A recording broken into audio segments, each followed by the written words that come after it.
Welcome to the Midlife Maverick podcast, where we talk about reclaiming your health, redefining your purpose, and rewriting the second half of your life on your terms. I'm your host, Stretch Trainer, and in today's episode, we're diving deep into one of the most important transitions a man can face, but few are ever guided through.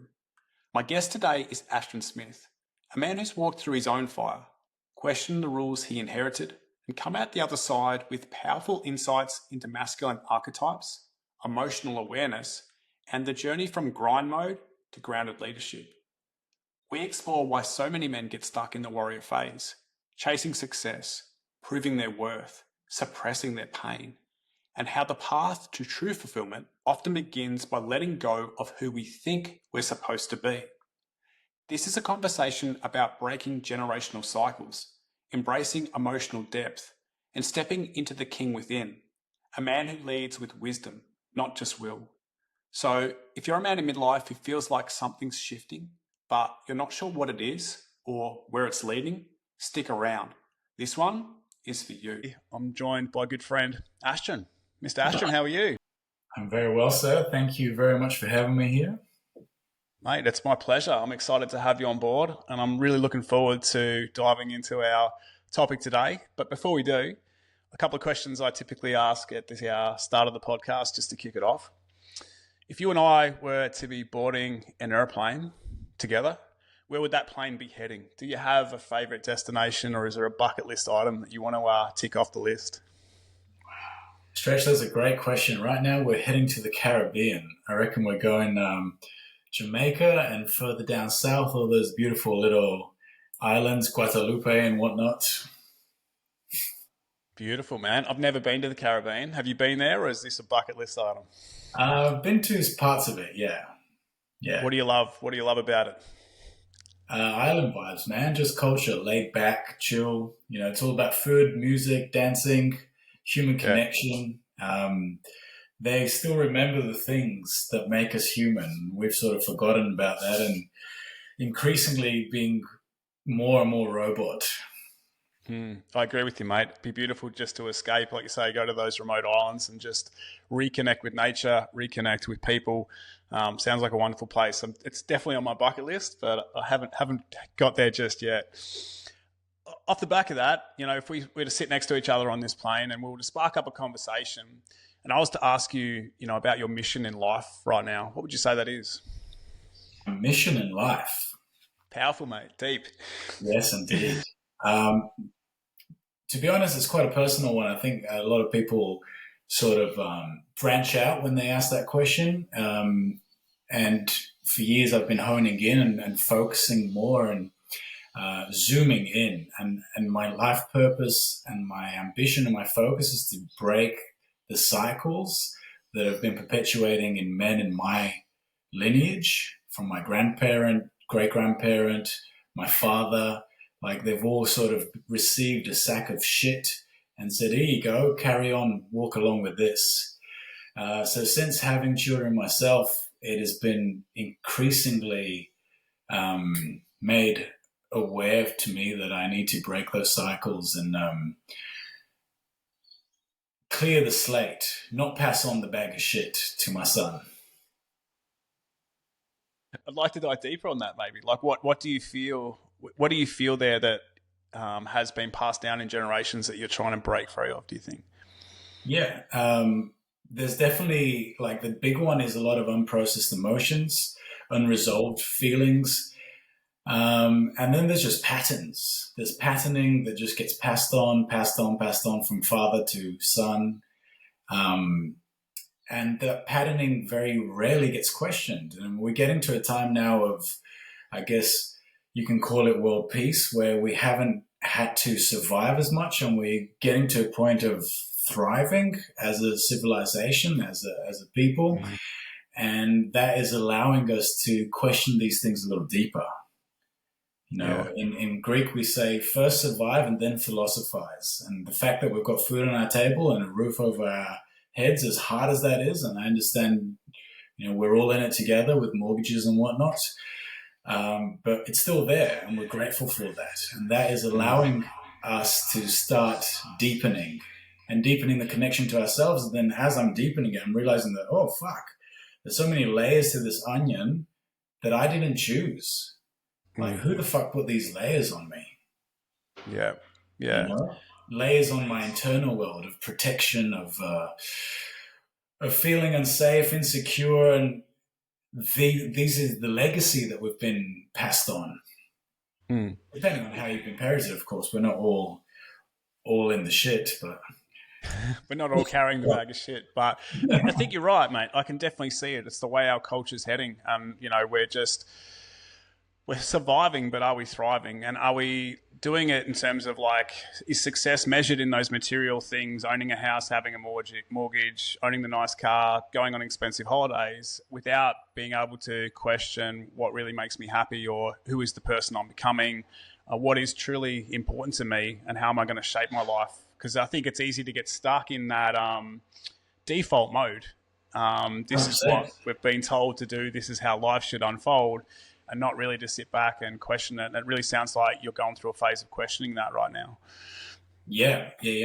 For better or for worse, I feel like I came into the world in an uncomfortable corner of it, and that discomfort creates requirement to search. You seek because it doesn't feel right. Can we get better?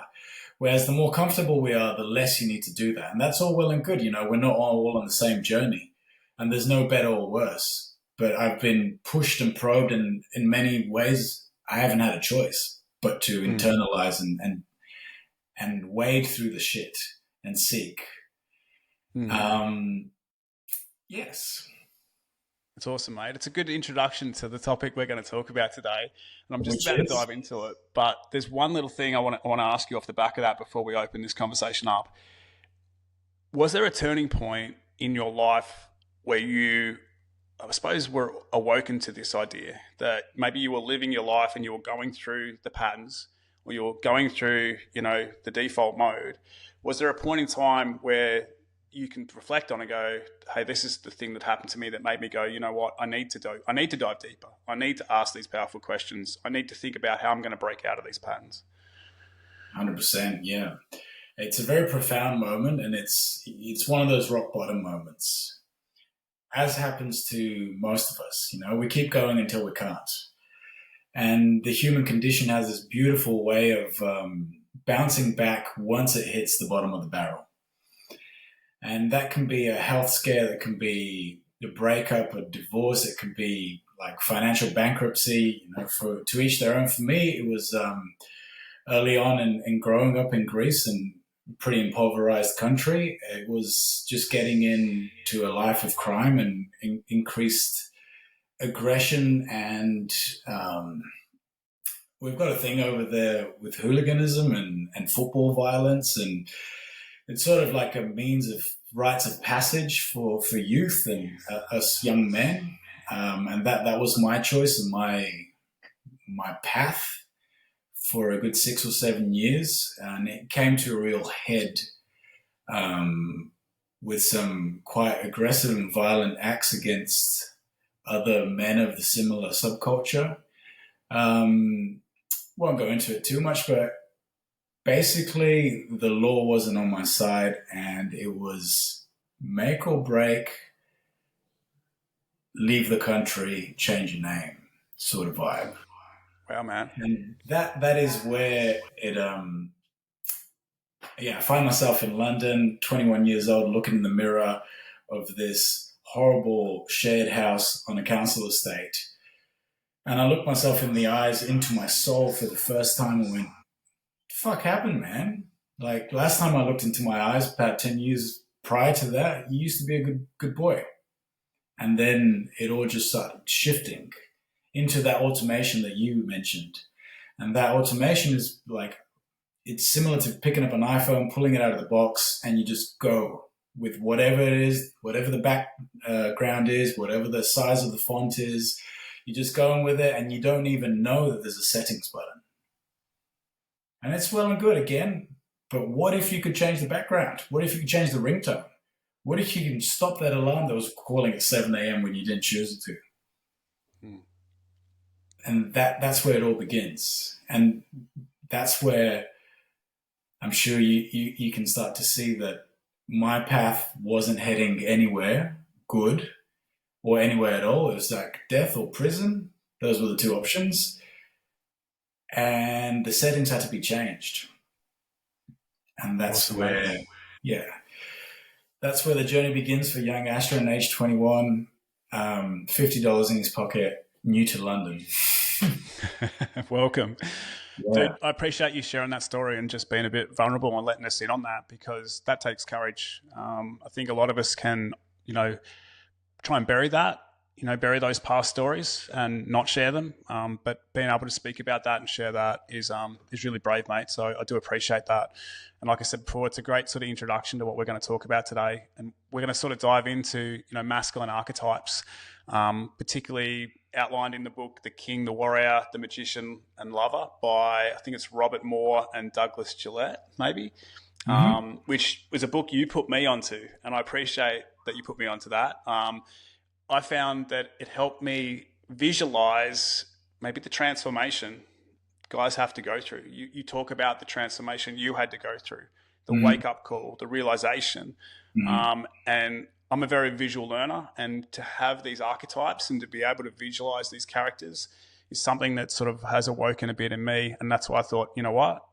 Ashton introduced me to this book. It'd be great to have him on the podcast and talk about this a bit more, and maybe just wake other men up to this idea of masculine archetypes.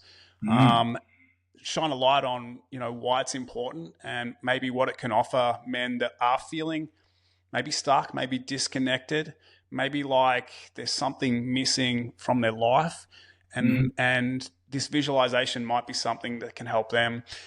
And I think my first question to you, mate, based on this is like, what drew you to this concept about masculine archetypes? Yeah.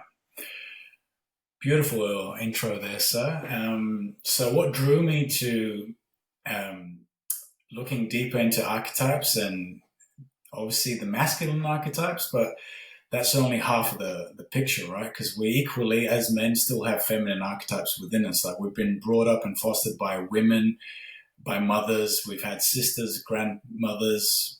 We have innate archetypes of the feminine inside us too. The book that you mentioned, King, Warrior, Magician, Lover, is obviously an old classic. It's everyone's favorite, and it's a great place to start with all this stuff. What drew me towards it was the promise of deepening my self-knowledge, of understanding who the fuck I was at a more profound level. We view the world through the inside out, right? Unless you're constantly looking at a mirror image of yourself from the outside in, which would be weird and quite, I guess, egocentric. For better or for worse, we see the world from the inside out, and we see the world from all the layers of the onion. And the more I understand my layers and the more better I know my onion, the more I can see clearly of what is actually happening.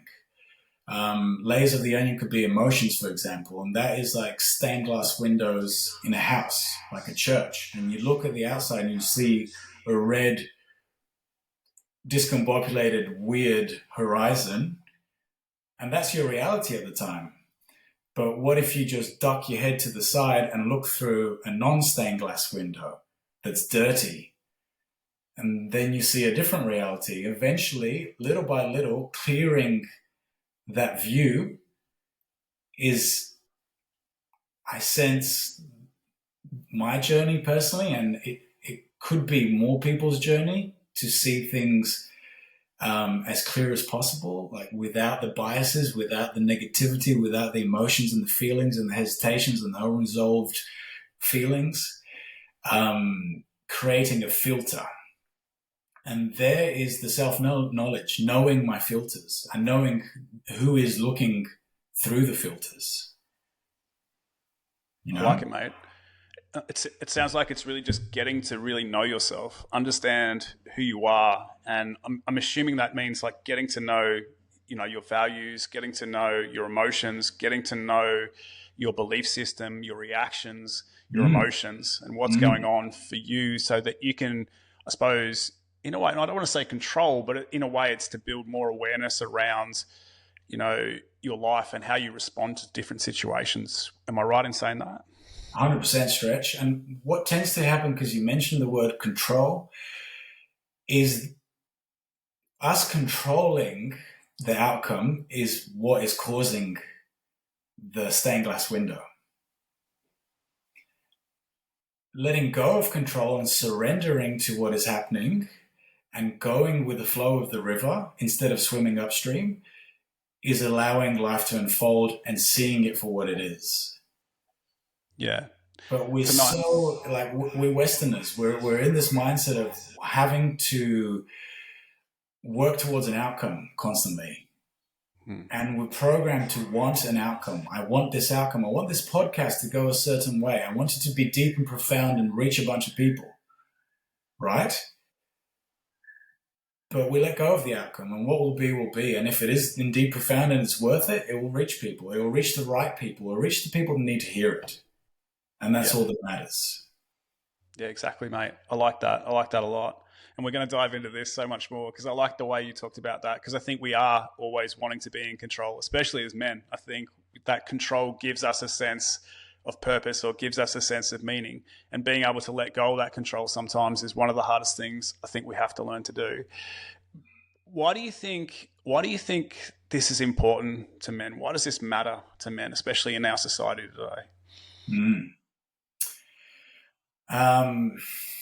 Why it's important to men is because our mental health is increasingly demising. It's bad, and it's getting worse. And there's a level that we're reaching of call it critical mass if you want, where things are starting to go, hang on a minute, maybe it's not this way, maybe it shouldn't be this way, maybe there's a different path. And the fact that we're starting to turn our heads and look for a different path is the very reason why we need to start relaxing into it. The controlling aspect is gone so far that I don't know if there's any further it can go. Right? We control every moment of our life. Think about it. Every human in the Western world, not only men, wake up to a Monday morning knowing how their week is going to end. Every moment of the day, where you're going to be and what you're going to be doing. That's like starting a movie that you already know the end to. Like, where is the fun in that? And then you get to Friday and go, you know what? I just want to obliterate myself and not know how I'm going to get home. Because somewhere inside my masculine psyche, I long for some adventure, for some adversity, for something different. Like, why do I have to be chained to this calendar? We're increasingly just living on a calendar. Hey, can you book an appointment on Friday the 24th of January? I don't know. Let me check my calendar. Can I? What happened to, sure, you want to catch up tomorrow? Let's go. Yeah. It's a powerful message, mate, and a powerful realization, because I think a lot of us fall into that trap. It's the hustle culture, and it's just like we have to keep pushing, we have to keep striving, we have to be busy, or be seen as to be busy. And like you say, I think it's really not working, especially for men. I was looking into some of the statistics the other day, just diving into men's health, and in Australia, there's like 9 suicides a day. That's higher than our road toll, and 75% of those suicides are men. And just men are burning out. There's a crazy study done in the UK at the start of this year. It was called the Lost Boys study, and it was looking at young men coming up. And it was talking about how they don't have any great mentors, men to look up to, broken families. But boys are dropping out of school. Boys are having more educational difficulties learning.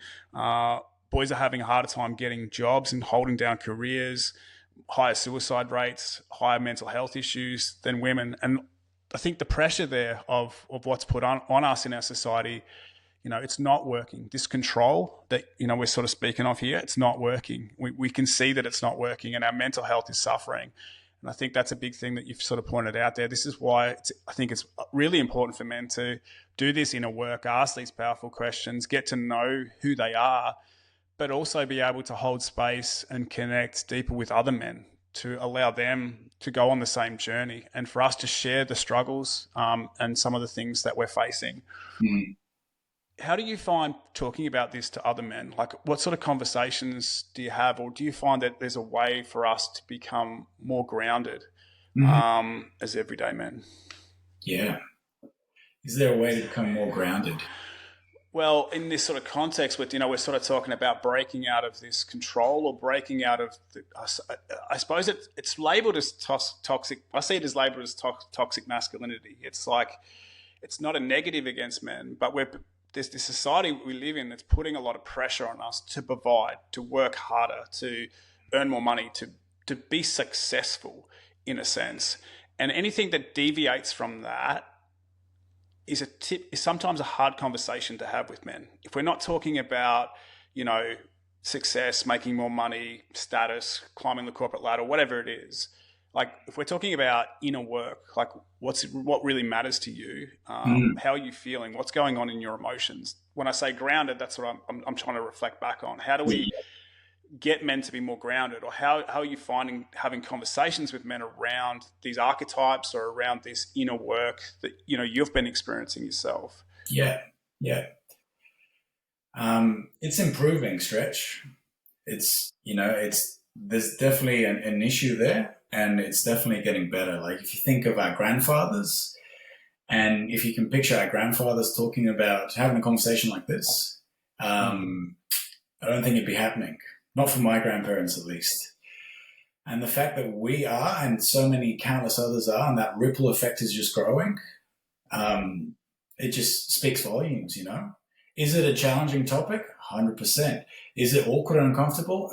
100%. Like, is it something you've ever discussed before? Have you seen your parents and grandparents discuss? Maybe not. So it's new, it's different, it's unknown. And that is always going to leak in some emotions of resistance. But where the resistance is where the growth lies. Yep. That's the inner compass. Like, is this challenging for me? Well, then I've got to fucking do it. That's where I've got to strive towards. If it's comfortable, well, then it's in my comfort zone. And if I stay in that cycle of comfort, then am I going to grow? No. Ultimately, do I want to grow? Well, that's up to you. You can be the provider in our culture and work your 9 to 5 and more and bring home to your family, and that's great. And somewhere along the line, even women and children and everything is waking up to, hey, we want more from our men. We want, like, our kids want to be connected to us. They don't want to be there's daddy, he's just come home from work and he's off to the pub. And in that, we're feeling a growing sense of pressure, like you mentioned. Like, it's debilitating, man. Like, I feel it crushing my soul some weeks. I'm like, holy fuck, can I hold this up? Like, I feel like Atlas holding the world up, the sky on my shoulders. Yeah.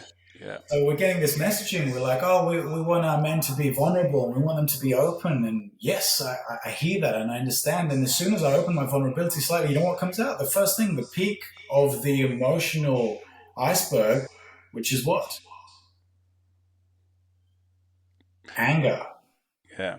Right? That's the first thing that comes out, because everything else is being protected by this number one emotion that I'm allowed to express in our society.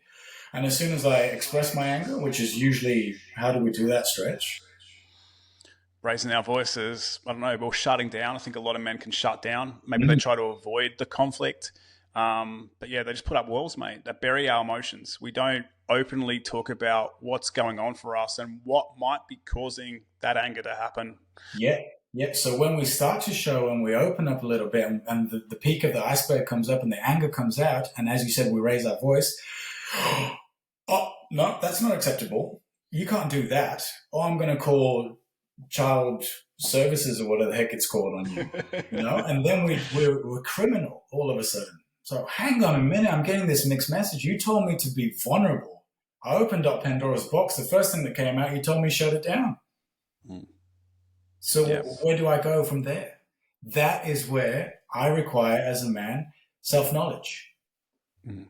In the ancient temple of Delphi, the temple of Apollo, the sun god, it's a representation. It's an archetype again, right? It's the sun is light. He is enlightenment impersonated. And thousands would flock in the ancient world to go and give offerings, meditate, prayer, whatever you want to call it. Right at the top, as you entered, it had Onothis Afton. That's what it said at the top, which translates from ancient Greek to know thyself. Know thyself was, and still is in many cultures, what is wisdom? What is spirituality? Understanding myself. Spirituality for them wasn't a God in the clouds somewhere outside. And I'm not saying that to interfere with anyone else's beliefs, but their spirituality was within. Let me find the God within me. Let me find what is looking through my eyes. What is perceiving this right now? Yeah, awesome, mate. Well said. And in that's the know thyself. Yeah, exactly. There's a lot that you just said that I want to dive into and unpack. But the big thing I reflect on there is the image that you gave of holding up the world. And I think for a lot of men, we have that pressure. We are striving to do more. We are striving to carry everything. The provider, the family, the husband, everyone is trying to do that. Yeah. And it's that the hustle CEO culture. Of the business is feeling that, and the junkie on the street is also feeling that. Exactly. The difference is the one is rising up to the challenge and the other one is being crumbled by the challenge because it doesn't have a helping hand. Yeah. He hadn't a helping hand from his childhood, from his upbringing. But regardless, as you said, we are all sensing that pressure. I agree. We are sensing that pressure. And I think there's a point there, I think, like a lot of men struggle to talk about that pressure. And that could be that breaking point. You spoke earlier at the start when I asked you, about your mission and what was going on for you and when was that turning point in your life. It's like you're trying to hold up the world and it gets to a point where it crushes you. And that's the point where we take action. But we wait until, I think a lot of guys wait until the pain of being where they are, the pain of trying to hold up the world becomes greater than the pain of change, of transformation, of stepping into the action that they need to take.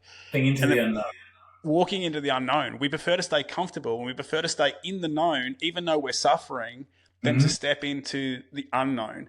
Yes. And I find that that's the hardest part to talk to about guys. I don't know about you, but it's like you're stuck in this trap. You know it's uncomfortable. You know it's not what you want, but yet you've still got this reluctance to change, to step outside of that. How do you break that? How do we break that in men? What do you think? You don't break it, man. It's not its time. Yeah. That man has to hold the world up for a little longer, and hey, he might hold it up his whole life. Or he might trip and crumble tomorrow. That's when he trips and crumbles and goes, oh, heck, maybe there's a different way. That's when we're there to give a helping hand. And we stand there in sovereignty and calmness and grace, and we're ready for it. But until then, we're not going around probing, poking bears, going, hey, bro, you can change. That in itself is an archetype. When we say archetype, it's just a collection of actions, of behaviors. It's like a basket of behavioral patterns. And we have all these various behavioral patterns that we can say, oh, hey, well, that sort of looks like a king. And that when you do that, you look like a warrior, right? And it just makes us understand those behavioral patterns a bit better. We categorize them, just like folders on a computer. And there is a behavioral pattern called the wounded healer. And the wounded healer is the one that wants to go around and fix everyone, that wants to heal everyone. Oh, hey, I've got this newfound information, this incredible download. I'm like next level high, and I want you to feel it. Nah. Let's sit with it. Let's heal ourselves. And here's the big thing. Like we talk about connection in men. Men have got to connect. Fuck it. Men don't have to connect with other men. Stop forcing it. All you got to do, buddy, whether you're a man or a woman or a dog or a cat or whatever it is that you're out there doing, connect to yourself. Connection starts with it. Like the age-old saying, how can I love someone if I don't love myself? Well, how can I love myself if I don't know myself? And how can I know myself if I'm busy on the treadmill, working 10 hours a day, and then coming home to, the increased demands of the modern man is now you're a grandmother too. When I was brought up in an old culture in Greece where it's very patriarchal still, it's like the grandma was there to take care of me, and dad rested after work, right? And mum had a bit of time out too, of course. But there was no expectation that dad would come in from a 10-hour day and then change my nappy and bath me and put me to bed. It never happened. And I'm not saying that's wrong. There's no wrong or right. That's what I'm doing now with my son, and I take pride in doing that. But fuck, some days I'm like, screw this shit. I just want to put my fucking feet up, man. I've just been at it for 10 hours. Right? Yeah. I've been out there hunting, bringing in the bounty, and now I've got to do the grandmother thing too. Yeah. And so then many responsibilities. And then I've got to mow the lawn, and I've got to be an epic fucking landscaper. Yeah. Yeesh, man. Yeah. Like, how many hats can a man wear? Yeah. Before he goes, okay, I'm completely kerfuffled by all this. Yeah. Yeah. And before they burn out, mate, before they collapse, before they end up fighting with their partner and it ends in divorce, or before, they end up just angry, like you said. And I think it's a powerful realization to have. And I think, this is where the archetypes can sometimes help, because it gives us that realization maybe of the role we are playing, the folder that we've double clicked on, the emotions that we're expressing, or what's going on for us. So let's dive into that a little bit. Let's start to talk about these archetypes. And maybe let's start with the warrior, mate. What can you tell us about the warrior archetype? Yeah. So the warrior archetype, it's basically what it sounds like. But I want to make a big differentiation before we start this. Because speaking of archetypes, as we said previously, it's like a basket of behaviors, of behavioral traits. That is an archetype in its definition from the ancient Greek archetypo. Arche means start, the beginning, and type, typos, we understand what a type is. It's like beginning type. It's like the mold. And then I make everything out of a mold. But there is also the warrior as in the phase of life. And maybe I'm sensing that that's what we're talking about more. Carl Jung, which is like the founder, the CEO of archetypes in the Western understanding of the modern age, because let's face it, archetypes have been around for millennia, thousands of years. You look at the ancient gods of the Maori, they're archetypes. You look at the ancient Greek gods, they're archetypes. The animist spirits of Northern America are archetypes. Like the coyote is a trickster in itself, right? It's a magician. And us Greeks, we call it Hermes, Hermes. The Romans called it, what do they call Hermes? Maybe Hermes? Yeah, maybe Hermes. Yes. I'm not good with these ancient gods, mate, or these ancient archetypes. The Nordics, they call him, like the Egyptians, they call him Thoth, right? He's the bird-like Egyptian god. And the Nordics, they call him Loki. He's the trickster. He's the younger brother. He's Maui in the Maori culture. He's always a conniving trickster that plays games, and we've all got that sort of feeling inside us, when I don't know, you get this moment of like, oh, I'm going to wind my sister up, and you keep going along with it. She gets frustrated, and you're like, yeah, I feel the power of the trickster within me. It is that ancient archetype that our ancestors have known for thousands of years. They've made a cover for the book.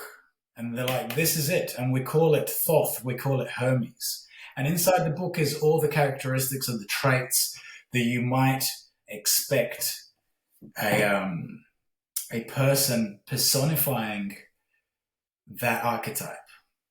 And now that's not to say that you can only be one archetype, because another trait of our black and white society is to think I can only be one thing at a time. But you're everything. You're all the archetypes in one go. and they're sort of like coming and going and ebbing and flowing. For example, now I'm being the magician archetype because I have the knowledge of what we're talking about, right? You're the king archetype right here. You're holding space for this. And you're like, bro, this is my podcast. Welcome to my domain. I am the king here.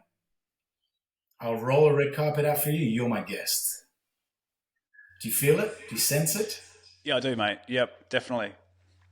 Yes. It's a good perspective to have. And I want to dive deeper into these archetypes and I like the way you pointed it out. We're not one of these archetypes. We're always rolling between these archetypes. But I also feel that at different phases of our life, one might be more dominant. Am I correct in saying that or not really? You are correct in saying that, yes. Or one is expected in a phase of life. To understand it better, let's break down the 4 phases of life as suggested by Carl Jung.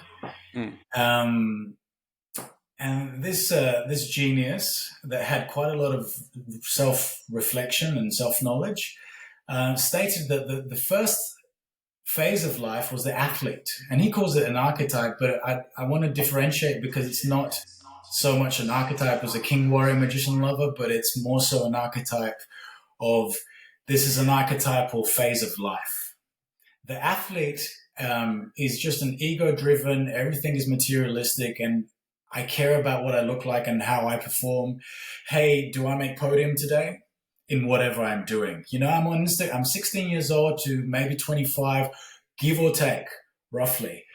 And I'm seeking external approval. I want that medal. I want that Instagram like. I'm like, oh, hey, yeah, dude, I really care about if you validate and you like me sort of feeling. And we've all been there. We're all in there at some extent still.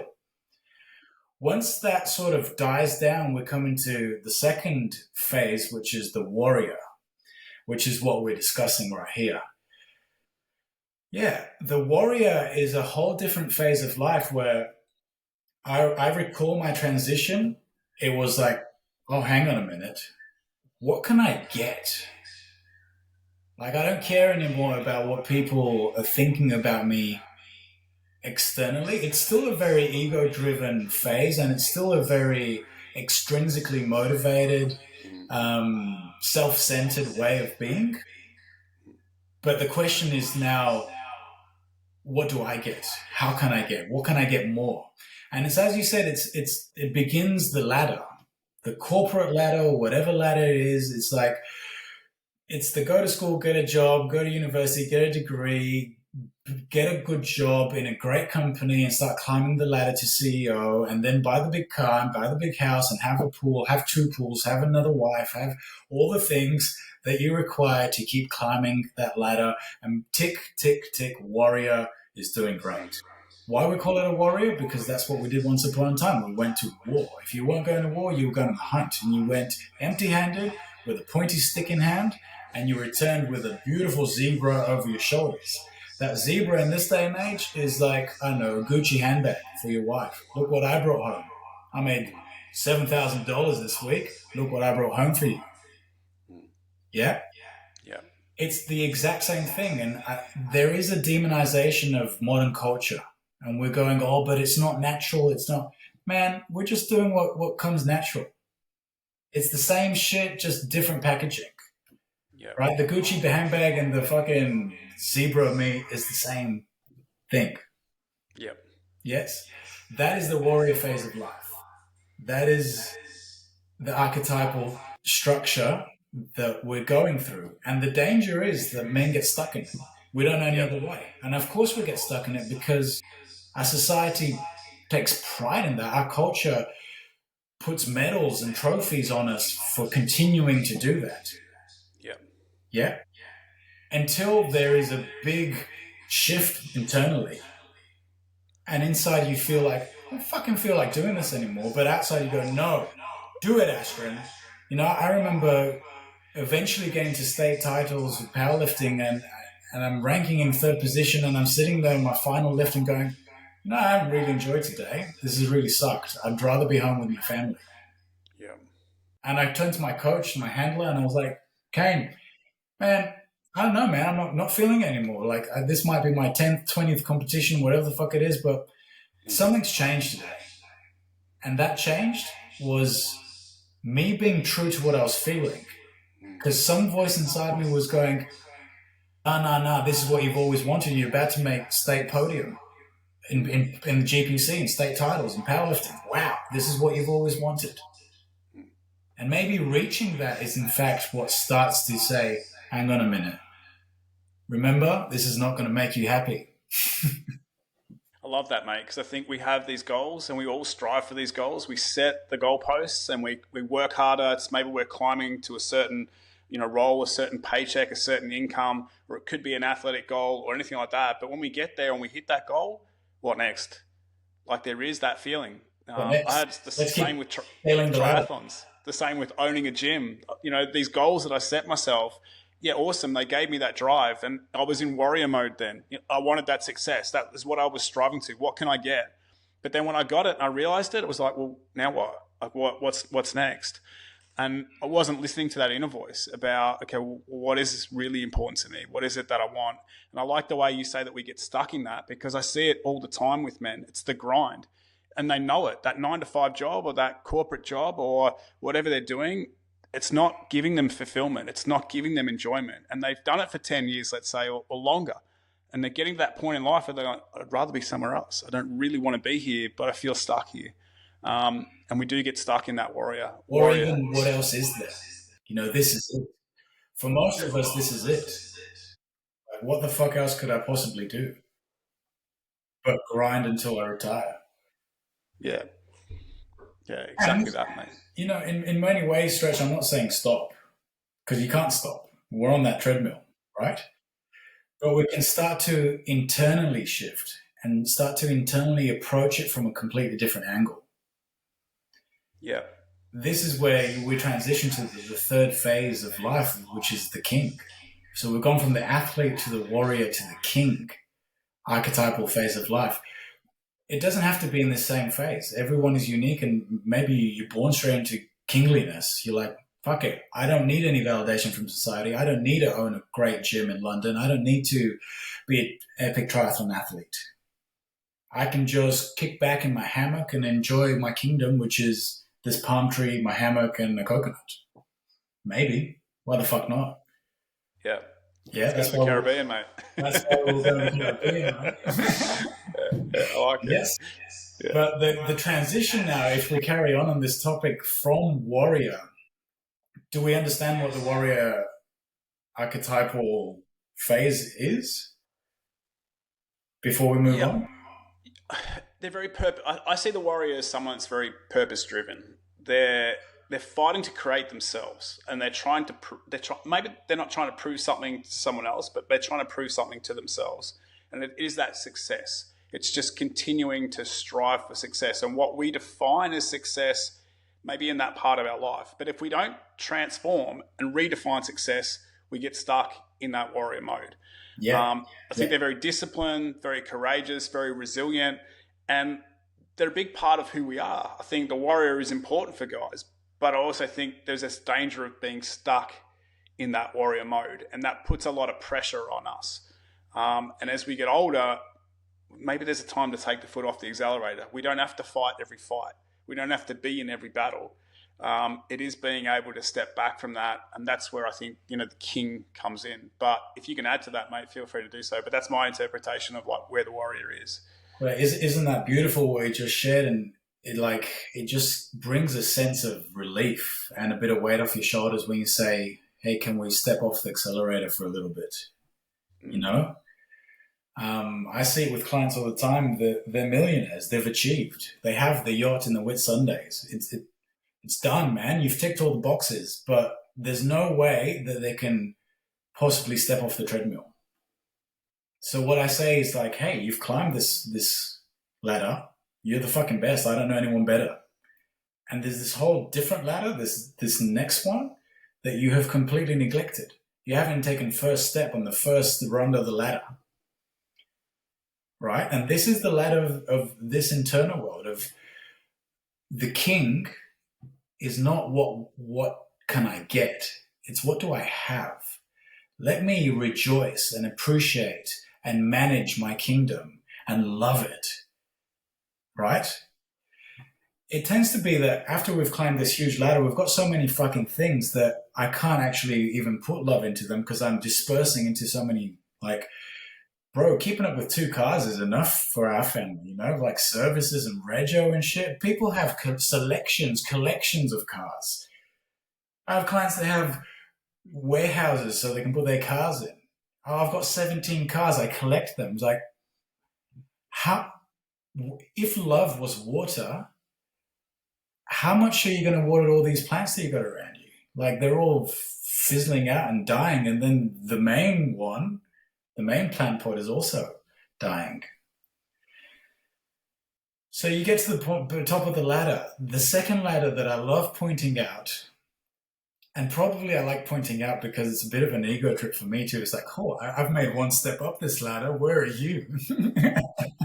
And I've got so far to go on this ladder, but hey, any case, this is the transition from ambition-led life to meaning-led life. It's from ego to heart. And the warrior just loves going for it for the sake of going for it. And it's ticked all the boxes. Okay, done with the boxes, man. But it's so scary jumping off that fucking ladder. And often it feels like jumping off a ladder because this is the years of a man's life or the months of a man's life where it's depression.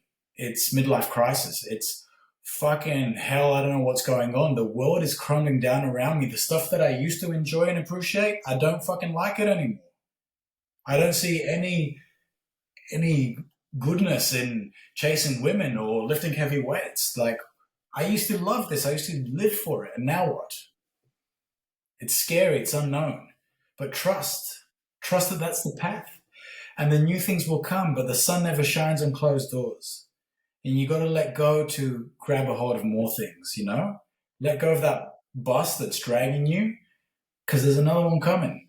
But you can't get that other one and get on instead of being dragged by the skin of your face on the floor if you don't let go.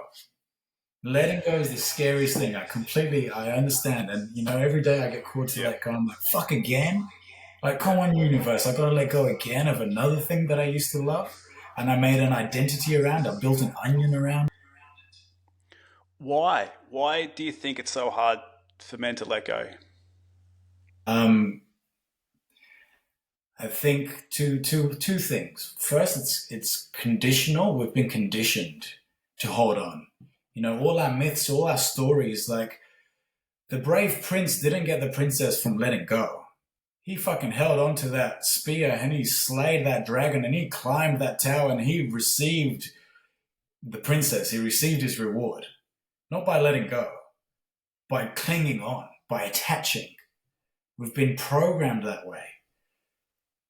Be a man, hold on, go for it, grab life by the balls. Nah, let go of life's balls. It's okay.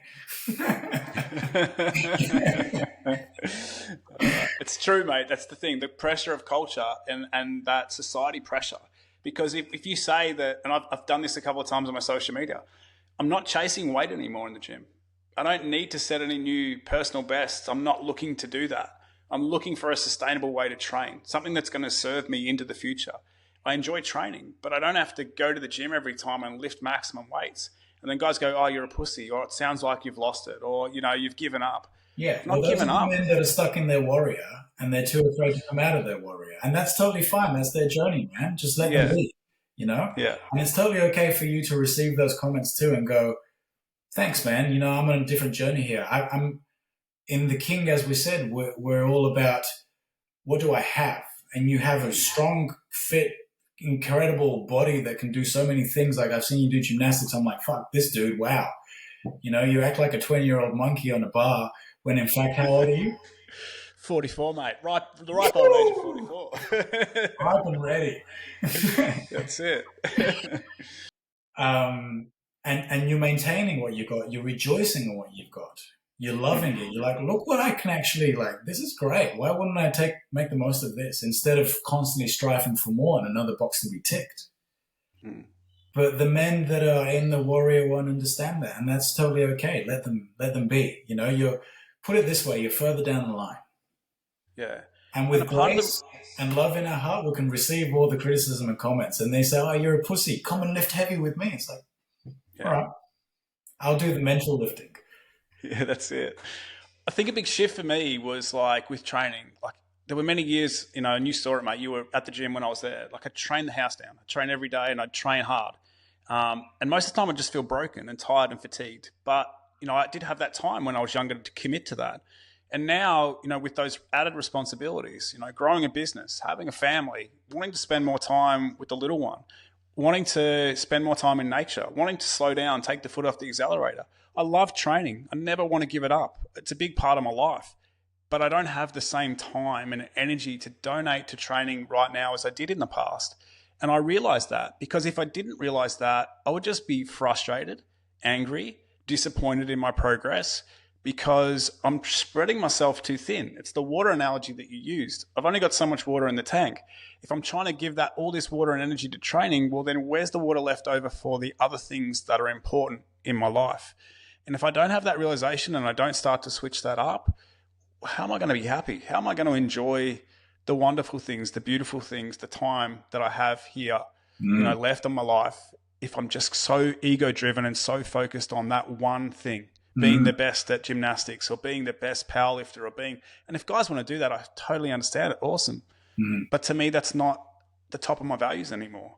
And, that was a big wake up call to me. And it was like, you know what? I can give up a bit of training time. I can do a lot of this stuff I've always wanted to do. And if I can maintain it, that's fucking awesome. Like that's what my mindset is now. Yeah. Beautiful, man. Yeah, that is the transition, and it will keep transcending. And do you feel like it's easy? I'm not going to say it's easy. There are still days where I question, am I doing enough? And it's like, if I want to get better at this, I've got to do more. But at the same time, I'm like, there's another part of me going, I should do less. I should take my foot off the accelerator even more. I need more time for other things. And it's a juggling act trying to find out where I can distribute that energy and what gives me that sense of fulfillment, because too much water on that plant doesn't allow me to put enough water on the other plant. And I see that, spending enough time with my daughter, being there for her, being present, not just being in the room, not just, being there for that hour to look after her and bathe her and whatever, but it's being present. It's playing with her. It's having time to take her out to the beach or to take her to see, other kids and be present with those kids. Spending quality time, because that's what's more important to me than spending multiple hours in the gym chasing a personal best. And when I get there, just thinking, well, what next? Like that just doesn't fulfill me anymore. True. And I think it's a tricky thing to be able to step back and realize that, because we are so ego driven and our culture is always trying to push us to do more, to be better, to chase success. But I think I'm starting to see that success means something different to me now. Yeah. Yeah. It's like you said before, I'm hearing that inner voice, but it's not like that inner voice was always there, because you were listening to the inner voice before too, when you're chasing your PBs and hunting down the lion. But the voice changes, and that's the important distinction that we need to make, and make it like men hear that, and it's okay that the voice changes. And I accept that, the compass is now, the ethical and moral compass within is now shifted, and it's pointing to a different true north. And as you said, why is it hard to let go? And we pointed the first one out, which was, what was it? We're talking about like the warrior and just continuing to push and strive. And it's like, well, why can't we let go of the warrior? Like, what is the hard thing to stop us being in that, or that being the predominant archetype in our life? Yeah. And we said it being, the challenge was the fact that it was expected from society and that we've been taught in such a way, right? It's conditioning. Yes. And the other element is also like, I need to take responsibility too. It's not just culture's put this on me. Where's my responsibility in it? And letting go and being okay with the fact that the inner voice has changed. Being okay with the fact that true north is now somewhere else for me. And I'm going to head in that trajectory and that journey. But can I walk towards that and that at the same time? No. well, you drive yourself crazy, right? That's where we have psychotic episodes and whatnot. And that's where we have anxiety and depression, because I'm trying to be in two places at once. But the magic lies in letting go, in doing less. And that is the challenge and the hard thing, but I find it within me to be okay with letting go of my personal best and all my identity that is wrapped with that. And it is for you and me, like you're an ex-gym owner, I own my own gym business. We looked up to as the strong, capable people. We are the coaches. We are like, oh, show me how to do this. I want to get a 250 kilo deadlift. Can you teach me? Yes, I can teach you, and I have been there. And I'm also letting go of my identity of having to always do that. You know, I can lead from behind now. I don't have to lead from up front. Yeah. Yes. That's beautiful, man. And that is the king. You know, the king is now the leader, but he's stepping back and he's thinking about how he can help other people, how he can guide other people, what support he can offer. He doesn't have to be the warrior going into the fight, but he's got to be the one who's, you know, controlling the battle, having the strategy, putting the plan down. Yes. And I like how you said about the voice there too. I think a lot of men hear the voice. A lot of men hear this, I'm stuck, I'm frustrated, this is not working, there's something uncomfortable coming up. But True. I don't know whether they voice. That's right, but I don't know if they listen to that voice, or you say, maybe they hear that voice, and it is being able to let go and having less. It's not just like doing less and not striving so much for the ego, but it could be like, okay, earning less, having less material things, having less status, less people looking up to you. We keep striving for all this sort of stuff, and then we've built this identity, and it's taken so much of our life and so much of our effort to get to this point. Why do I want to let it go? How do I let that go and shift my identity to something new? That's the hard thing, like just being able to let go of that, I think. Yeah. For guys. We build to crumble. That's what we do. But we don't understand Mother Nature's sacred laws. You know, a tree grows and grows and grows and puts 100 years of effort in until it falls. But we're just ridiculous and we just want to keep growing. Yeah. And it just comes it's coming at a cost, mate. That's not working for us. And it's a tough mindset to break for men, I think, especially when we get to that midlife crisis or that point, because I feel there's definitely a shift in energy there. We're going from warrior energy to king energy, but are we ready to jump in? Like we say, are you ready? Are you ready to make that change? And if you're not ready, you're going to stay trying to fight every fucking battle. But when you're really ready to make that change and you shift towards the energy, the transformation that nature is trying to tell you to take, you can fight it, but it's probably not going to work out for you in the long run. Whereas if you accept it and transition, life can be different or rewarding. Yeah, I think you can't fight it. You can't fight it because you know, you're going to die tired. It's just like swimming upstream, and the ego loves swimming upstream. The ego is like, look at me, I'm going where everyone else isn't going. Everyone's sailing downstream, cruising in their little, what do you call those? Donuts? Little rafts, little donuts, whatever it is, mate. Yeah, they've got their smoothies, they've got their teas in hand, and they're enjoying the scenery as they're cruising down. And we're busy swimming upstream. Go, nah, but look what I can do. Look, Dad, look what I can do. I want your validation. My inner child wants validation from my parents, but I can still achieve. You know, it's so deep and multifaceted why we don't let go. Yeah, it's deep and profound, and there's an element of like having to go deeper for myself in order to let go of the ambition-driven world and heal into the meaning. Let go of the warrior coming to the king. Yeah. You know? What do you feel has helped you to let go of the warrior?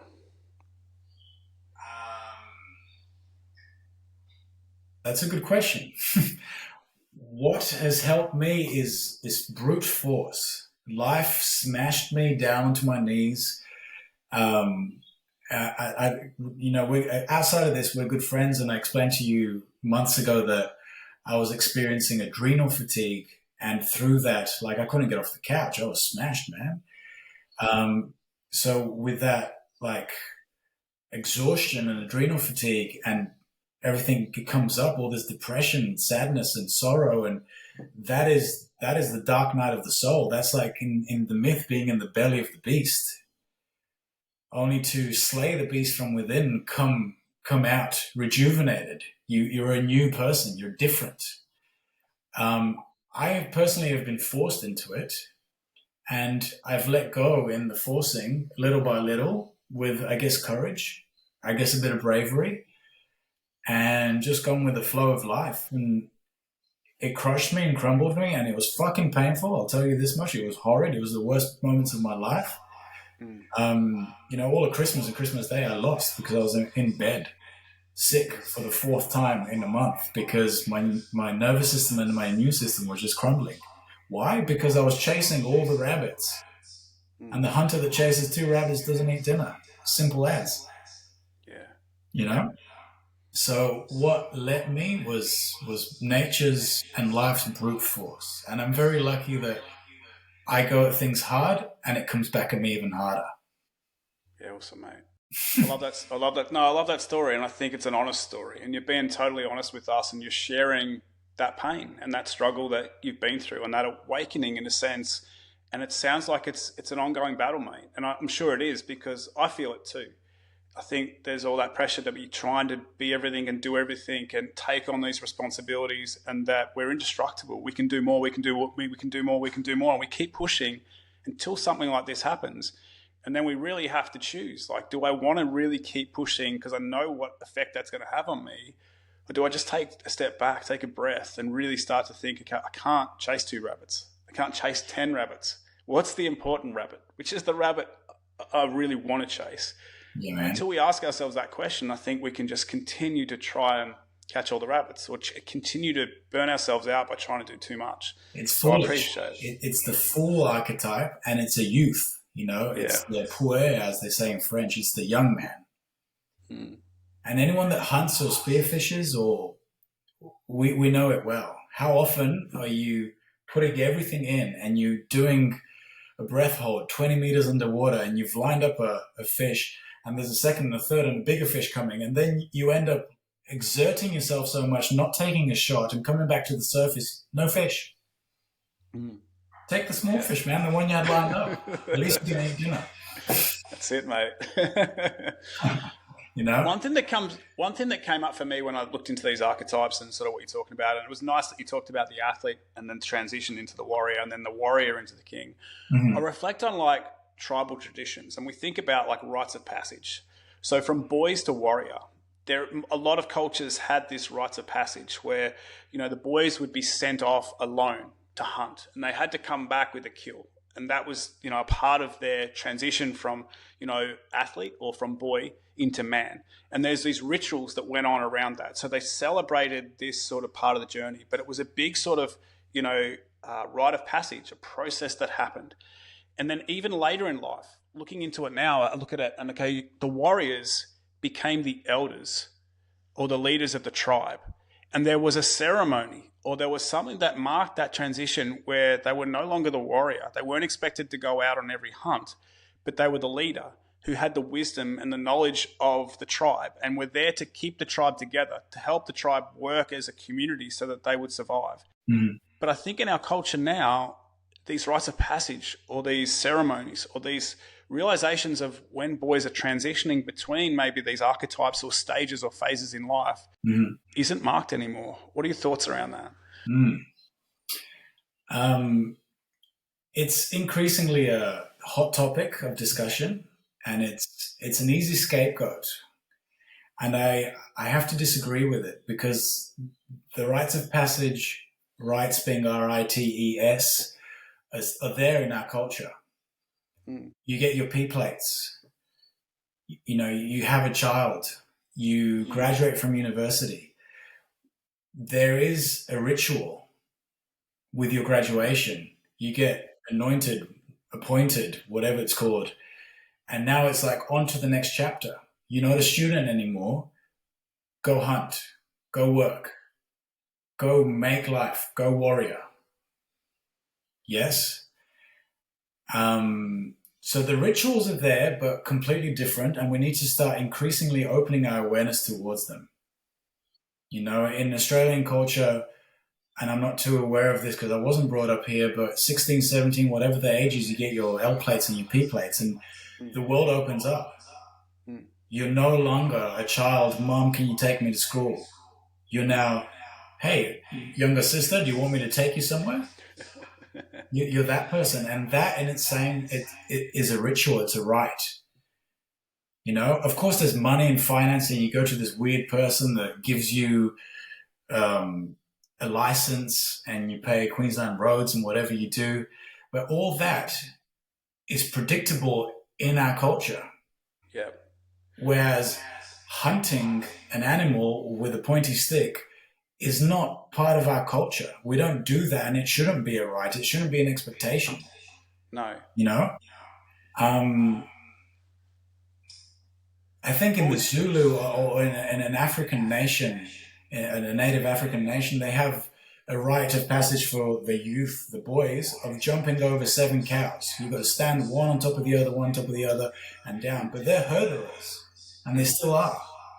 Like, what good would it be to our culture to take on other people's rites of passage? No, I understand what you're saying there, and I there's specific rites of passages that each tribe have. But the underlying idea of the rites of passage is to let go of the identity that you currently have. So if that's the athlete identity or that's the child identity, and then move into the next identity, which is like becoming the warrior or whatever it is. So it's just this ritual or something that goes around it. What the ritual is, okay, that's specific. And you could say, okay, the ritual is getting your license in our modern culture. Yeah. But it is this transition. One identity is lost and a new identity is created. And we move into that. It's sort of flagged. And I see that a little bit like what you said there. And, okay, going from being a child to being an adult, we sort of see, okay, having your license, being able to drink, whatever it is that sort of helps that transition. And I see that, and that steps us into this warrior mode. What's the transition in our culture that might be, or the rite of passage in our culture now that might be related to moving away from warrior and becoming the king? Yeah.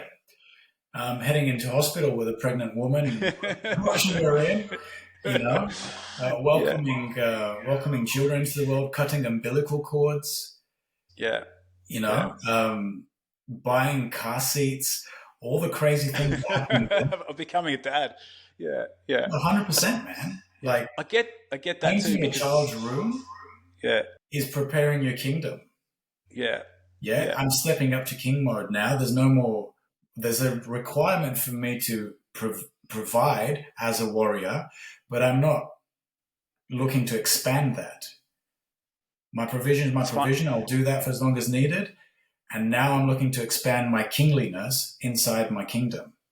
Yeah. And there's 1,000 others, you know, there's like, I don't know, Christian cultures baptize children. Yeah. And going through all that, now you have a baptized child that has been accepted into the light of God, into the, you know, whatever you want to call it. It's not so much the lacking of the rite, again, RITE. It is the lacking of the ritual space. It is the lacking of the understanding and the awareness that something's shifting. When I go into a rite of passage, I create ritual space. This is what we're lacking in understanding. I'm standing there nervous, waiting to get my degree or my diploma from my university. No, drop into it. There's a ceremony happening. There's a ritual happening right now. And you're not going to, when you receive that paper, you're not going to be the same again. This is an important distinction in rites and rituals, that you, the person going through the ritual, will never physically, emotionally, mentally, and spiritually be the same afterwards. For many tribes in Africa, it's scarification. You know, I have friends that have scars on their face, 2 scars, 3 scars. It denotes what tribe, what nation they're from. They're physically never the same. In our culture, we get tattoos. Oh, I'm 18 now and I can get a tattoo. And I can pay for it with my own money that I've made myself. And now I'm never the same again. I've taken ownership of my own skin. I've made my own decisions. And I wear the responsibility for it forever. Yeah. No? Yeah, I like that. I like what you said there, because it's the identity shift. It's that letting go. You're not physically, mentally, spiritually the same person you were. You're going through this rite of passage or this, you know, this thing, and you're coming out a different person, whether that is accepting, you know, your diploma, whether that is getting your license, whatever it is that comes out. One thing you did say there, and it's interesting because you say having a kid and becoming a father, or painting a room, or buying the baby share. I understand how that should be a sign of like, okay, moving from being the warrior to now being the king. But I think for a lot of men, that actually just amplifies the warrior in a sense of shit. Now I've got responsibility. Now I've got a child that depends on me. So I need to be working harder, pushing more, doing more because I have to provide for this. So instead of stepping back into the king or thinking about the king, we're just amplifying the warrior and going harder at, all the stuff that we know we're good at or we assume we're good at, because that's the identity we feel strongest at. Yeah. Do you feel that's definitely happening? And I sense it with myself too, and friends, relatives. I see it with clients and family. You're 100% right.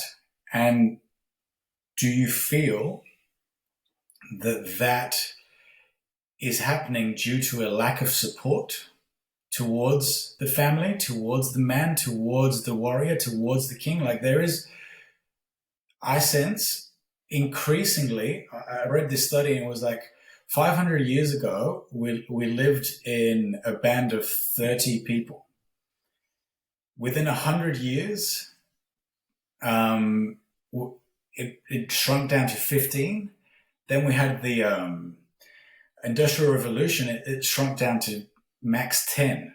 Now the family was mother, father, grandfather, and 4 kids.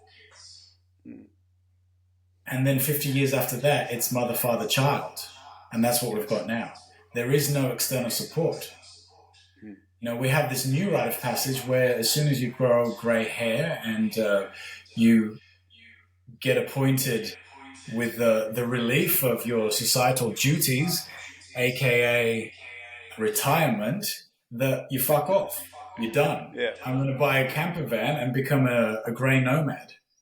Yeah. Sure, that's all well and good. This is a new rite of passage, a new ritual, and a new phase of life that is predominantly happened because of industrialization, and we have all these machines and we have money and abundance and safety in our country, and we don't have war. So yeah, why not go do that? But who is there in support as a support role for the man to be able to transition into his king? Because now he's stuck. He's in with his spear and he's like, can someone hold the spear for a minute because I got to go king? But who the fuck's there to hold his spear? He's got to keep at it, And the woman's in the same position. She's got a spear too and be a mother. She's got to transition from maiden to mother with no support. Fuck, that's hard, man. That's the big, like watching my wife transition from maiden to mother was like, whoa, this woman is breaking open. It resembled to me a seed. And you see the seed and it's perfect and it's wholeness and it starts to crack and we go, oh no, it's broken. It must be dying. And it cracks and cracks and cracks and all this sadness happens for the seed and all of a sudden a sprout and a shoot and it starts to root and grow leaves and wow, didn't see that coming. It became a fucking tree. Right? But for that to happen from the seed, it needs nourishment. It needs provision and love and care. And that's where we need to also hold our parents accountable. Go, hang on a minute, man. Maybe when you were bringing us up, you didn't have much support, but we're changing that now. We're bringing the tribe back. I need your fucking support, even if it's one day a month. I need to feel like someone's on my side. Be there for me so I can go for a wee without my child picking on my fucking... pulling my pants down, just to feel supported. It's true, mate. It's so true. We're just so disconnected now. We're just being segregated down and down and down, and we have to be it all. It feels like we have to be it all, do it all, show up all the time. You talked about it before when you were sort of saying, you work a 10-hour day and then you're expected to look after the kid and mow the grass and maintain the car and, pay the bills. And it's just so overwhelming because we don't have that support system around us. So we keep fighting. We have to keep fighting. Yeah. It's a good realization. You've got to be the house accountant. You've got to be the babysitter. You've got to be the landscaper. You got to be the lot, man. Yeah. Yeah. How do we break free of that? How do we change that? Awareness, my friend. Awareness is the beginning and the end of it all. And that's what we're all lacking because our awareness has been stole from every direction. You know, I get into a car. What happened to listen to a bit of music and zoning out? No, I've got to listen to a podcast now and get all this more information in my head. Fucking hell, man. How much information? You know, there was another study done that said that in 1901, the amount of information a Western human received in their brain per year is the same amount of information that they're receiving in 2021 per day. Yeah. Overwhelmed, mate. Just overwhelmed. Yeah, overwhelmed. So then my awareness is just scattering to all corners of the horizon. But bring it back. Yeah. Bring it back in. Listen. You know how we listen? We've forgotten how to listen. We don't go and grab the knowledge to listen. We wait for it. If I want to listen to you, I'm not going, Stretch, say it. What are you saying? What are you saying? What are you saying? Tell me. Nah, I sit back and go on, Stretch, tell me. And if you don't want to say anything, I'm still waiting, man. I'm listening. Yeah. So how can I turn my ear to the inside and listen to the voice that you said within that's going, fuck, I'm anxious, I'm stressed, but I'm keeping at it, even though the voice within is saying no. Because the voice on Instagram is saying this, and the voice on Instagram number 2 is saying that, and then the voice on the news is saying something else, and my grandparents are something else, and I'm overwhelmed, kerfuffled, and like, where do I go from here? The only way I go is within. Find your awareness. It's a hard journey. It's a task. But at the moment, our awareness is a blunt stick. Little by little, we sharpen it. And then it becomes on point. You know, I see anger coming up. Bang. I find it within me. I'm like, the elephant is entering the room. Initially, it might be that you're aware of the elephant exiting the room and it's made a fucking mess in your internal world. And then little by little, the more you sharpen, the more you see. The elephant is now in the room. I'm with it. Fuck. Little by little, I keep sharpening my awareness over years of cultivating. And, you know, people say meditation. Yeah, fuck, it's good, for sure. Being mindful, being present, yeah, that's great. But everything, every moment is an element of awareness. Just like right now I'm talking to you, but I feel what my toe feels like in my slipper. It's warm and my heel isn't because it's out. I can send my awareness to that. Yeah. So many valid points, mate. I think we are just so distracted that we don't create space to hear that inner voice. Where social media, where porn, where, you know, Netflix, whatever it is, like we're just, every spare moment that we have, podcasts, we just try to fill that spare moment with something else. And we're distracting ourselves from sitting back and listening to that inner voice because it's uncomfortable. And we just try to fill that space. But before maybe we've had that space, that time to listen, that time to chill, and just connect with what our body's trying to tell us before we burn ourselves out, or before we get to that adrenal fatigue, or before we end up in hospital because we've just been pushing ourselves too hard. But creating that space seems to be a really hard thing for people to do. We just keep pushing, keep driving, and that's that warrior mentality. But being able to step into king and that transition is definitely something I think a lot of guys are missing. And it's a hard thing to wake up to. And that's what I like about the archetypes in a sense. It gives me this sort of visualization, or it gives me this understanding of like, you know what? There's a powerful shift that needs to happen. And I can try to fight it, but it's probably not going to work out. I have to at some stage accept it. But I don't see it as a negative. I see it as a powerful transformation that's moving me forward. I'm not going to get stuck in my old ways, not get stuck in my old ego, not get stuck chasing the same goals. Set myself up for something different. Set myself up for, hey, who is the man I want to be in 10 years from now? What are the things that are going to make that man happy? Yeah. You know? Well, so what is my legacy a little bit? I think about, well, okay, I've fought for all this sort of stuff and I've got to where I am right now. And it's me striving for me, this status, this reputation, this money, whatever it is. But who gives a fuck? How does that help other people? If I was to die tomorrow, what are people going to say about me? What is my daughter going to say about me? What is my partner going to say about me? What are my mates going to say about me? Yeah. How am I showing up as a better person for my community and around me? And that makes me also reflect a bit on what you said there about community and about being there for other people, because we are so separated now. And COVID probably made things worse. It is just mum and dad and then the kids. And we lack those deeper connections. But it's not only about us trying to build connections for ourselves, but how about you show up for your mates? How about you show up for your kids? How about you show up for your brother or your sister a bit more? I hear you, but show up for yourself first, man.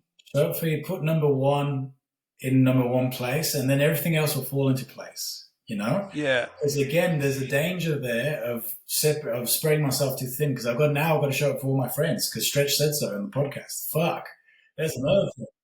You know? But it's all distractions, man. Like you said before, distractions. And if we shine the light of awareness on the word itself, distraction. I'm losing traction. Right? Let's gain traction again by mitigating and lessening distractions. Let's focus on ourselves. And it's not a fucking crime. When people say to me, oh, you're self-centered, I go, thank you. I've worked hard for that. I've fucking worked hard for that. You know, it's not being selfish. It's being self-centered. And now I can give.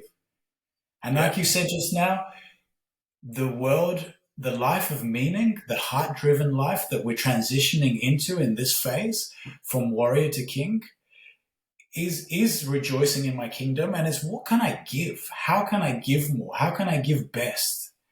Yeah. But be careful. Don't fall into, again, having to do and tick boxes, because that's the warrior, right? And don't fall into the wounded healer that we have so many of them. Every second poster you look at it in a cafe, at least here in Southeast Queensland, is the breath work is and nothing against it. I do breath work myself. The yoga retreats, this, that. It's like, really? Is everyone now a healer? Another distraction from healing myself. Painful to sit with this realization, but let's stop fixing everyone else and fix ourselves, man. Then you fix the world, because you are the biggest part of the world. Yeah. I like what you say there, and it is a good thing. I think so many guys I talk to are worried about being classed as selfish, because they're like, well, I don't have time to train. I don't have time to do X, Y, and Z. I don't have time for this because that's me being selfish. I need to show up for everyone else. I need to be there for my partner. I need to be there for my work. I need to be there. So I totally get you. And we can give too much without, looking after ourselves. And I think that's where it's nice to understand maybe the values, because if I know my values, if I know what's truly important for me, and maybe I can sort of order those values a bit, that might be warrior mindset. But if I can see that a little bit, then yes, I can show up for myself, because I am in a sense a little bit ticking that box. Okay, health is a value to me. Health is probably my number one value. Without my health, how can I show up for myself, for anyone? So, training, eating well, getting enough sleep, all these sort of things I value. And it's like, okay, this is serving that value of health that I say that's there. Another value might be family. Family's a big value for me. And in a sense that if I'm ticking the box of being able to call my brother once a week, or just speak to my mum once a week, or, to connect with a mate that I haven't spoken to in a while, that's a little bit of tick the box, but in a sense also serves me in a sense of it serves that value. It serves something that I feel is important to me. And it might not be the same for every other guy out there. Your list of values might be totally different, and how you prioritize the time you have and where you put your energy, where you put your water in your life could be very different to maybe what I see. Does that resonate with what you're trying to say there a little bit, or with what I'm trying to say, or does that still feel like I'm chasing too much and I need to sit back and listen more? No, you're very right. Doing a values test is where it begins. It's the fuckwit filter. It's where you separate the shit you don't give a fuck about, and then you can drop it down completely, drop it out. And in determining your values is determining your inner compass. And in determining the values, usually when a values test, as coaches, we find maybe 5 values. I cut it out. I'm like, give me 3. Yeah.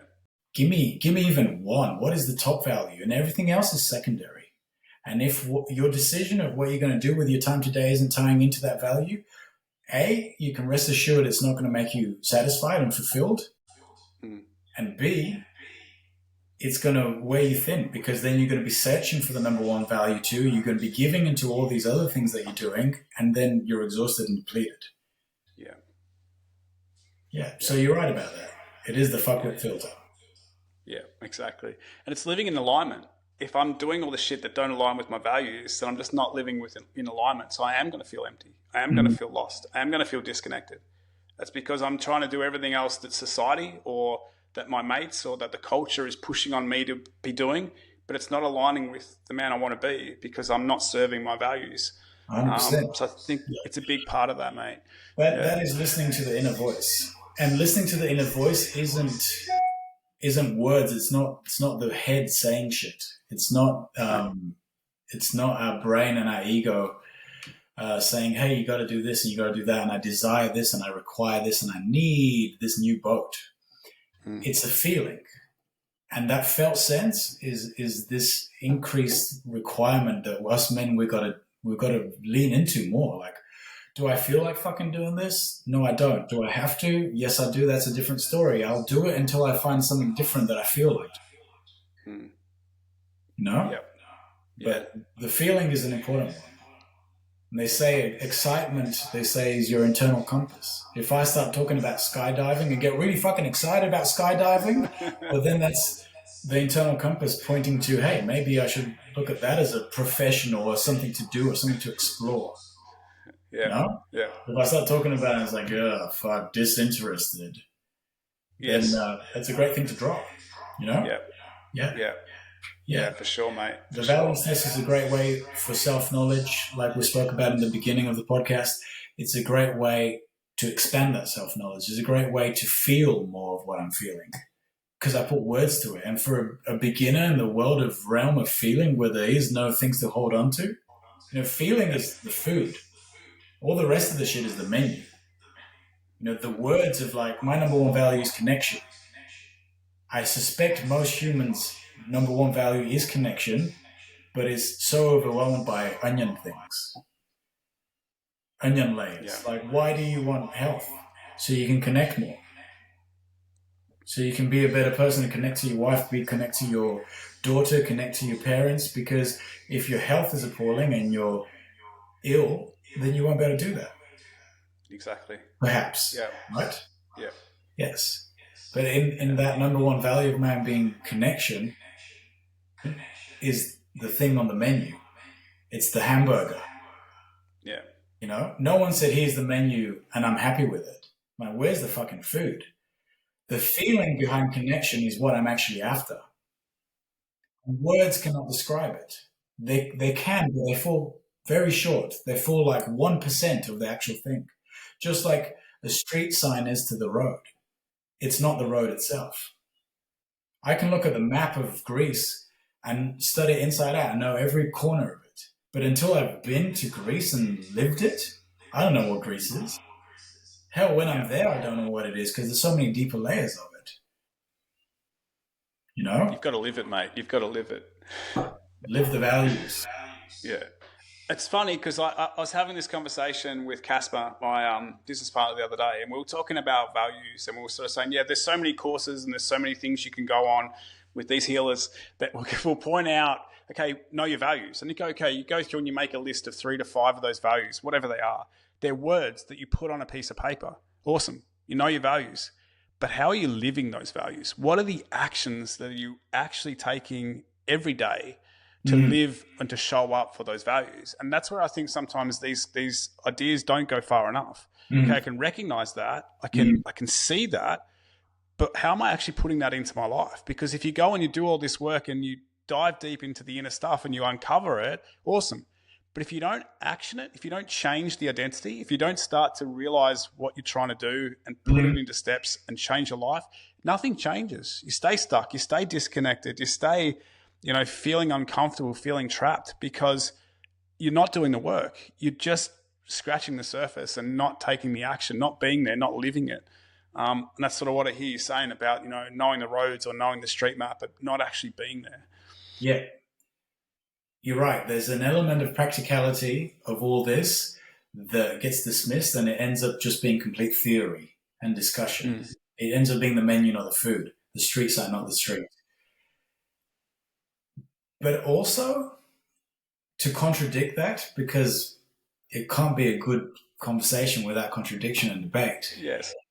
Just addressing it and making the decision of, hey, I'm going to shift something. I'm going to work with a life coach or whatever the heck it is. I hate the term life coach.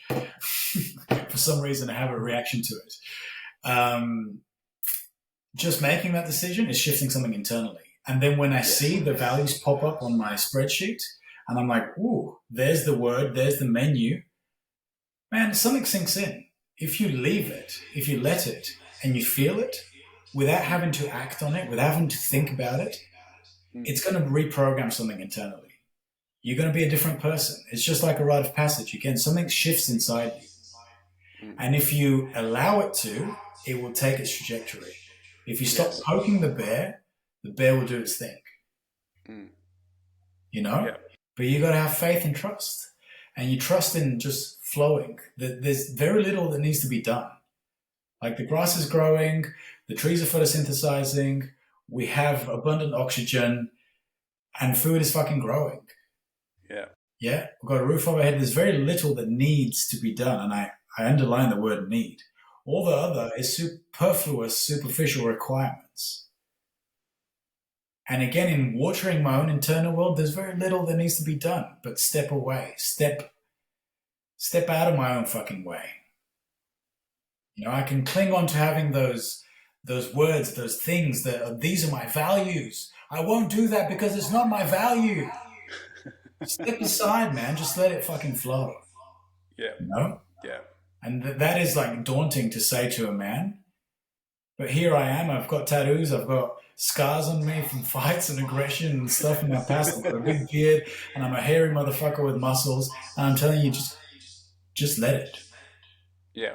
That takes fucking bravery. Let it slide it into the position it wants to. Because otherwise you're controlling the outcome constantly, and fuck you. If you're controlling it, you know the end of the film. What's the point in fucking watching it? Yeah. You know? What's brave is receiving whatever outcome comes. Yeah. I like that. I like what you say there. And I think that it's a big part of it. I think there's a process there where you've got to do the work to build the awareness. We've got to create those values. So we've got to do the inner work. We've got to listen. We've got to there has to be some action in there. But then we can overact. We can again, the warrior takes over. We keep trying to do that. So we have to create space to also just live life and let things happen. We can't do it all. And I'm not saying that we're going to live the perfect life and everything has to align with your values. Of course, there's going to be shit there that you have to do that might not align with your values. That's the world we live in, and that's understandable. But there's got to be this, I suppose there's got to be this flow. And I think there also needs to be this like check-in, doesn't there? It's like, okay, what my values are right now and where I am in my life right now with what's going on, that could change in 5 years, 10 years time. But I've got to keep asking that inner work. I've got to keep doing, this inner work and keep re-checking in with myself to make sure that I'm doing that. But then also there needs to be a part of me that just goes, fucking just let go and let it happen as well. And I think that's a natural part of life too. But yeah, I think they're two very challenging things that I think men struggle with. Letting go, but also doing the inner work and questioning the emotions and the feelings. Like that's two things I think men are pretty shit at in our society. It's 100% true. And you know what the great news is that they're not alone. We're all in it. And some are further down the line than others. And we're here to extend a graceful helping hand. And that's why we're coaches and that's why we do what we do, And if anyone's interested in this transition of the ambition to meaning and it's calling you, do the work. And if you need a hand, we're here. Reach out. I'm happy to work with people online, face-to-face, if you're in Southeast Queensland, whatever it is. Beautiful, mate. I like that. Dude, just looking at the clock, we've gone like an hour and a half and it's been awesome because it's just been sitting here chatting and it's been great to sort of connect with you and learn more about this. It's so powerful. We haven't covered all the archetypes. There's more to do. So I'm going to say maybe we call it a day today and maybe we do a part 2. How does that sound to you? I love that, man. Let's do a part 2 and a part 10 for that matter. As long as it keeps going, we'll keep going. Mate, I'm more than up for it. I really appreciate your time today, mate. It's been an awesome conversation. I've got a lot from it myself and I really think listeners will too. If guys do want to reach out to you and they do want to connect and learn more about this sort of stuff or even just learn more about what you do, Astren, where can they reach out? Yeah, social media handles are Gogi, Agogi, Agogi PT, or Agogi Personalized Training. Email is the best way, get straight in and talk to me because that's what I check every moment and every day. Social media and I don't have the greatest relationship. Train at agogistrength.com would be the email. Train at agogi, A-G-O-G-I, strength.com. And just reach out, man. Even if it's, just for a bit of unpaid advice or whatever it is. Like, I learned a lot today. I learned through teaching, like all men do. I learned through helping and assisting, and this pays me. This is beautiful. Thank you for facilitating in such a colossal way, such a beautiful momentum, and it was epic, and a lot of time for reflection and just pure bliss. Thank you, dude. Appreciate awesome, you, mate. No, I appreciate you, mate. Thanks for being vulnerable. Thanks for sharing your story. Thanks for showing courage. Thanks for questioning me and challenging my line of thinking, because I think that's, like you say, that's the conversation. That is what helps us grow. And I've learned a lot from today, and I've learned a lot from you through our friendship, mate, and I do value it. And it's been awesome to have you on the podcast. And like I said, I'd love to have you back to continue talking about this, because I think it's an important topic. And I love that we can sort of, bounce ideas off each other and share that. Just to finish up, mate, in what we've sort of gone through today, is there anything you want to add, one final piece, one final word to men that might be listening to this and just sort of thinking, wow, that's really shifted me? Yeah. Go with the feel, man. Don't be uncomfortable to feel. It's in this world of comfort and screens, it's increasingly uncomfortable to feel our emotions. And it sucks that we're just passing this message that everyone's constantly got to be happy, and social media is just doing that all the time, because you're seeing the highlight of everyone's day. Everyone's happy around me. Oh, fuck, I got to be happy too. So fuck that idea right off and feel, even if it's sorrow, it's neglect, it's sadness, it's resent, it's anger, it's frustration, feel it, go through it. The obstacle is the way, and I don't say that lightly. Don't go around it. Go fucking through the emotion. Feel it. Sit with it. Beautiful, mate. I like it. Powerful message. And thanks again. And I can't wait to do part 2. Bless you, brother. Stay safe. All right. That's a wrap for today's episode of the Midlife Mavericks podcast. If this episode hit home for you, don't just sit on it. Take action. If you're a man in midlife looking to regain your strength, energy, and purpose, check out the Midlife Mavericks membership, a community of high-performing men committed to leveling up their health and lifestyle. No fluff, no excuses, just results. Start by taking the Midlife Assessment Scorecard, a quick tool to help you identify the key areas holding you back and what to do about it. Because if you don't track it, you can't improve it. Head to midlife-mavericks.com.au to take the scorecard and learn more about the Midlife Mavericks membership. If this episode helped you, share it with a friend. Iron sharpens iron. Let's build stronger men together. Until next time, take ownership, take action, and keep pushing forward.